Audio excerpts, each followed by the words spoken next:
सभी श्रोता साथियों को संबोधित श्री काजा जिनेन्द्र नमस्कार। आत्मानंदी अनंत सिद्ध अरिहंत आचार्य श्री उपाध्याय जी, लोक विराजित साधु साध्वीगण सारे, संयम सुशोभित श्री, हाथों को जोड़ मान मोड़ वंदन करती हूँ मैं अहर्निशम। संबोधि करो प्रदान गुरु कृपालु,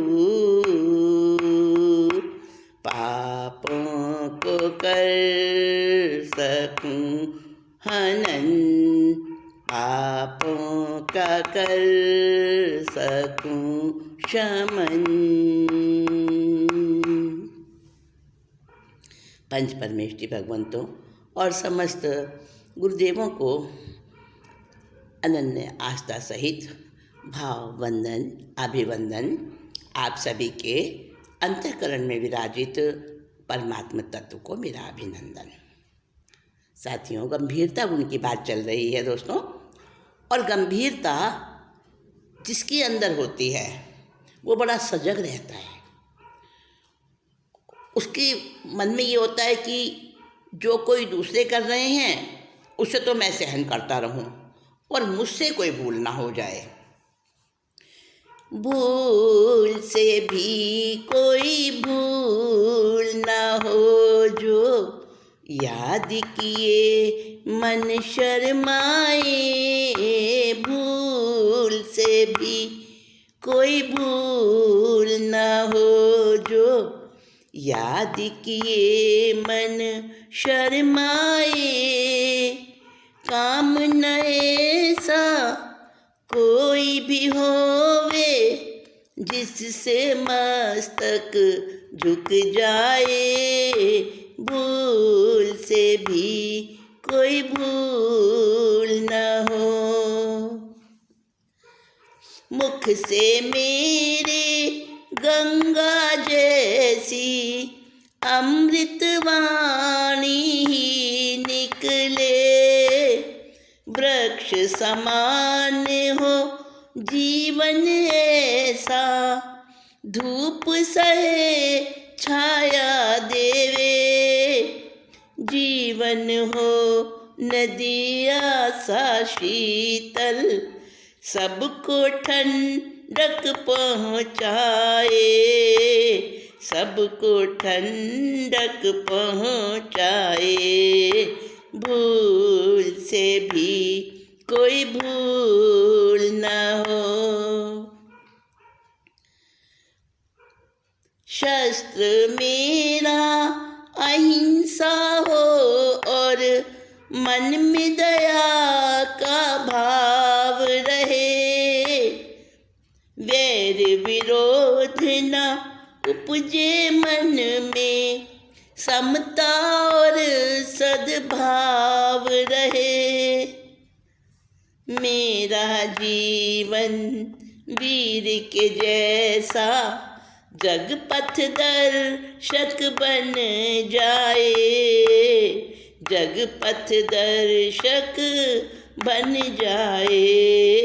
भूल से भी कोई भूल न हो। जाति का अभिमान न हो पर जन्मभूमि पर गर्व रहे।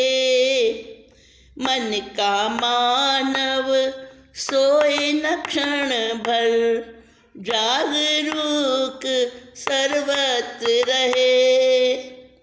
पीड़ित ना हो कोई प्राणी, शांति समृद्धि लहराए। शांति समृद्धि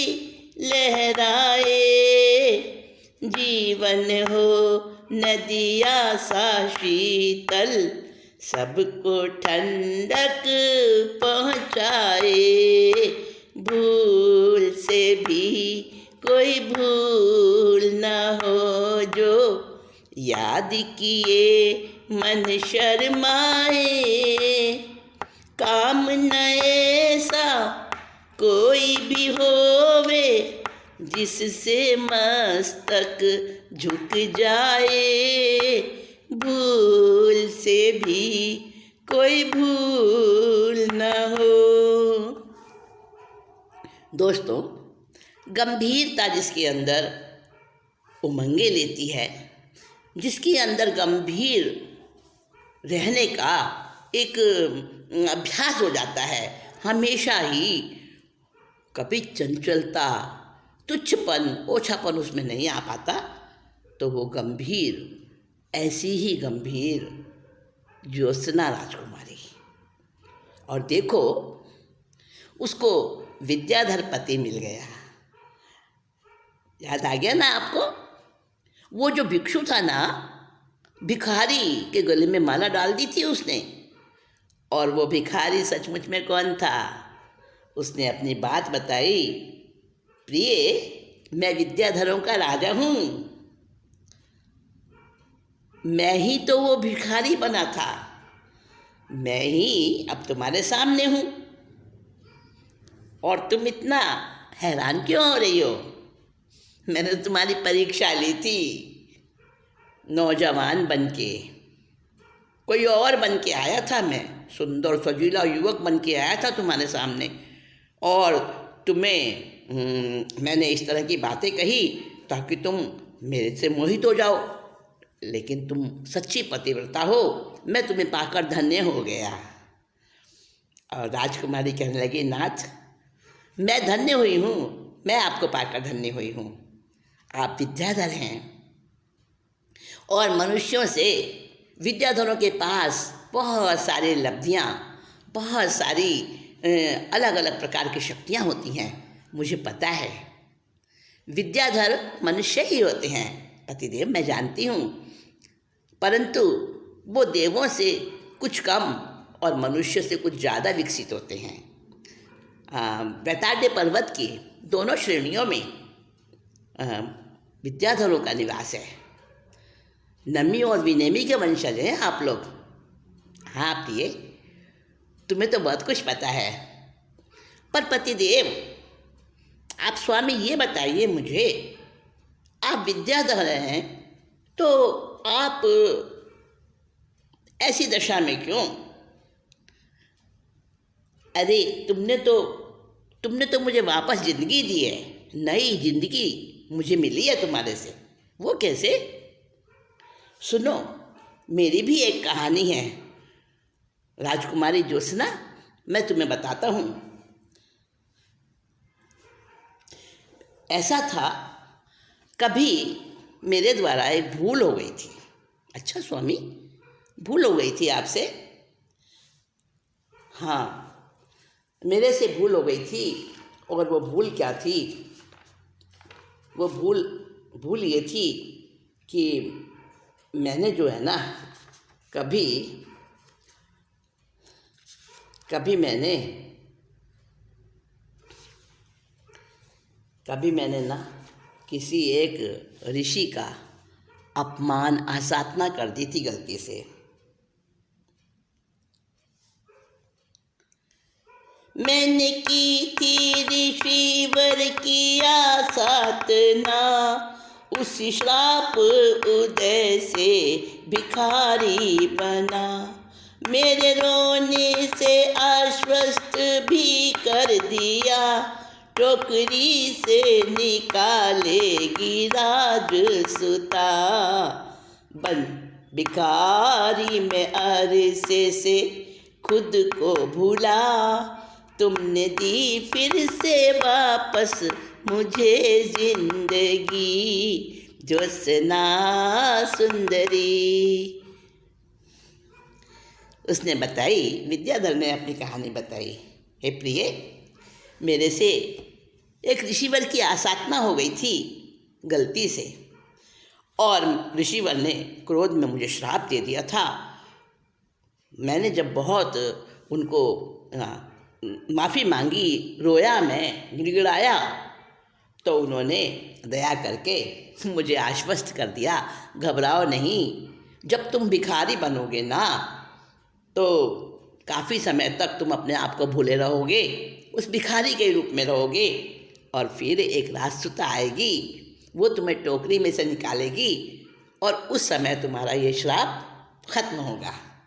तो प्रिय, मैं जानता था कि कभी ना कभी मैं इस भिखारी पने से छूटूंगा, तो तुम मुझे मिली हो।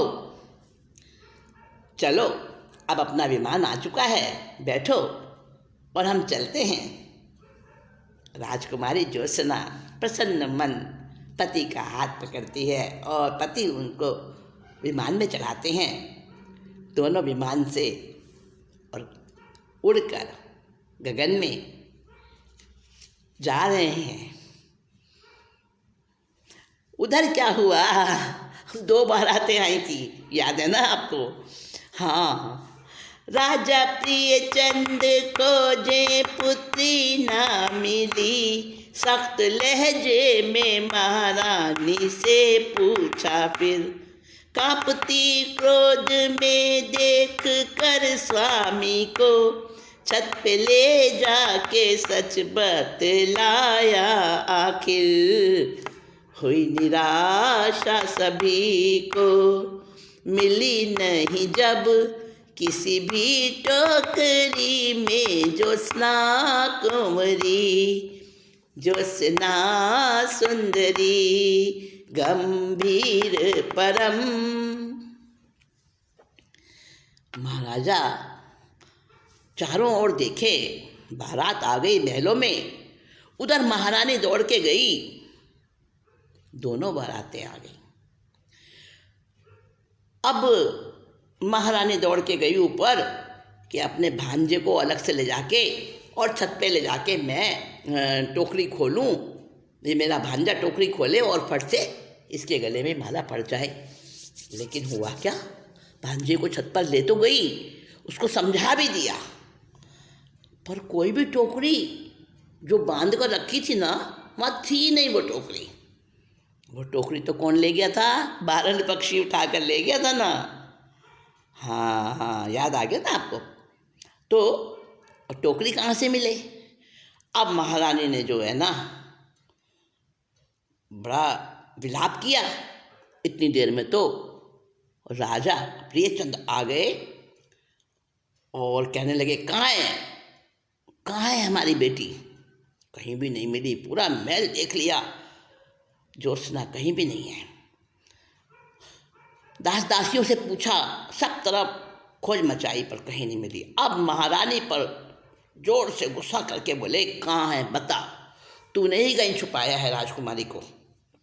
अब पतिदेव को क्रोध में देखकर तो पत्नी के छक्के छूट गए और महारानी एकदम रो के कहने लगी, देखिए पतिदेव, मेरे से गलती हुई और मैंने ऐसे छत पर टोकरी में बंद करके रख दिया था, लेकिन अब तो कहीं नहीं है। चल दिखा मुझे कौन सी टोकरी में रखा था। महाराजा ऊपर गए महारानी के साथ और सभी टोकरियां देख ली, राजकुमारी किसी में भी नहीं थी। अब तो महारानी भी रोए, माथा कूटे, नाथ माफी दो खोजो मेरी लाडली। सेवकों ने बताया पूरब दिशा में, लेके भारंड जाता देखा टोकरी। हमने चाहा छुड़ाना सफल ना हुए, शायद उसमें ही हो राजपुत्री प्यारी, ज्योत्सना सुंदरी गंभीर परम। घुड़सवार चले खोजने उस तरफ, दोनों बारातें दूल्हे परेशान थे। एक सज्जित विमान था आके रुका, राजपुत्री विद्याधर आए उसमें, झुके दोनों राजा रानी के चरणों में। ज्योत्सना तो गंभीर थी पहले जैसी, ज्योत्सना सुंदरी गंभीर परम। जब किसी भी टोकरी में राजकुमारी ज्योत्सना नहीं मिली, महारानी बहुत ज़ोर ज़ोर से रोने लगी और कहने लगी, माफ़ी दे दो पतिदेव, जो मेरे से गलती हुई, अब मेरी बेटी को खोज दो बस। आप सब समर्थ हो, सब कर सकते हो आप, मैंने तो नादानी कर ली, आप अब बेटी को खोजो। अब चारों तरफ सब खोजने चले। सेवक कहने लगे, हमने देखा था एक भारन पक्षी टोकरी उठाकर पंजों में और ले जा रहा था। हमने छुड़ाने की कोशिश भी की पर नहीं छुड़ा सके, वो तो बहुत ऊंचे पर था। शायद उस टोकरी में ही राजपुत्री हो। अरे किधर जाते देखा था? ओ पूरब दिशा की तरफ देखा था अंधाता। और घुड़सवार पूरब दिशा की तरफ चले खोजने के लिए। इधर दोनों दूल्हे और दोनों बारातों के लोग सब परेशान थे। राजा रानी भी परेशान थे। इतने में ही एक सुसज्जित विमान वहाँ पर आके रुका और उसमें से कौन निकले? विद्याधर और राजकुमारी ज्योत्सना। और दोनों राजा रानी के चरणों में झुक गए आके। ज्योत्सना तो वैसे ही गंभीर थी जैसे हमेशा रहती थी। और फिर पता चला सारी बात, सब कहानी सबने जब सुनी, क्या गुजरा, कैसे क्या हो गया सुना जब सबने तो यही कहते विधि का विधान गजब। पहले से जो बताया आचार्य श्री ने वो ही आखिर हुआ, कहें मुख मुख सब। धर्म घोष आचार्य के चरणों गिरा, भारंड ने क्षमा याचना उनसे की, ज्योत्सना सुंदरी। सारे एक दूसरे की कहानी सुन रहे हैं और सबसे बड़ी कहानी तो ज्योत्सना और विद्याधर की थी। गजब हो गया, गजब हो गया। और नगरी में तो बात फैल रही थी कि आचार्य श्री ने तो ये कहा किसी तीसरे से शादी होगी, दोनों बारात और दूल्हे वो ऐसे ही लौटेंगे, उनसे राजकुमारी का विवाह नहीं होगा, कोई तीसरे से ही होगा। अब सब सोच रहे थे कौन से तीसरे से, किससे होगा।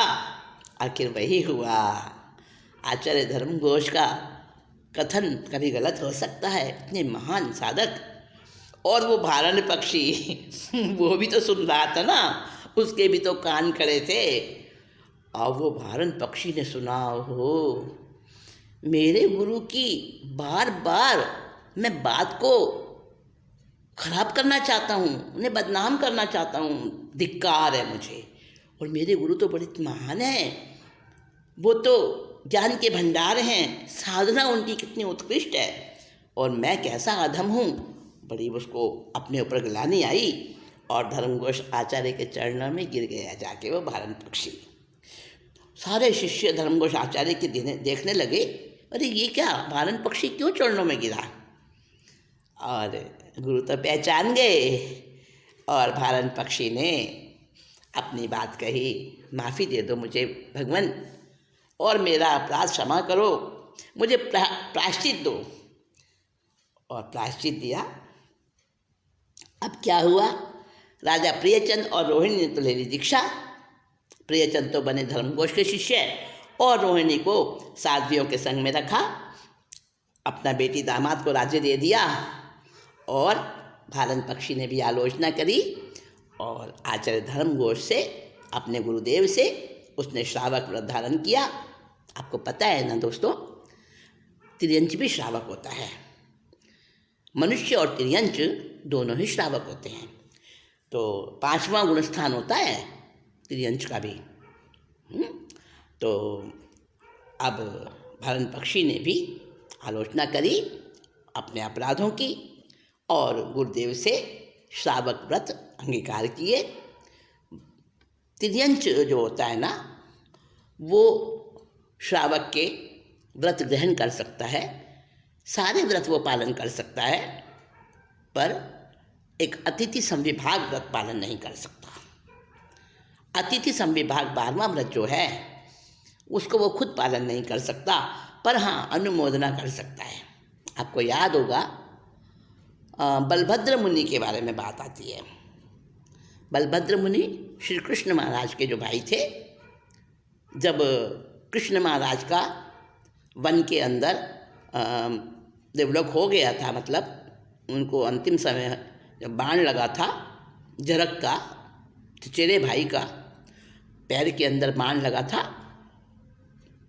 और वही होना था, पहले बता दिया था ऋषिनेमी प्रभु ने। तो उस समय 6 महीने तक तो बलभद्र जी अपने छोटे भाई श्री कृष्ण के शव को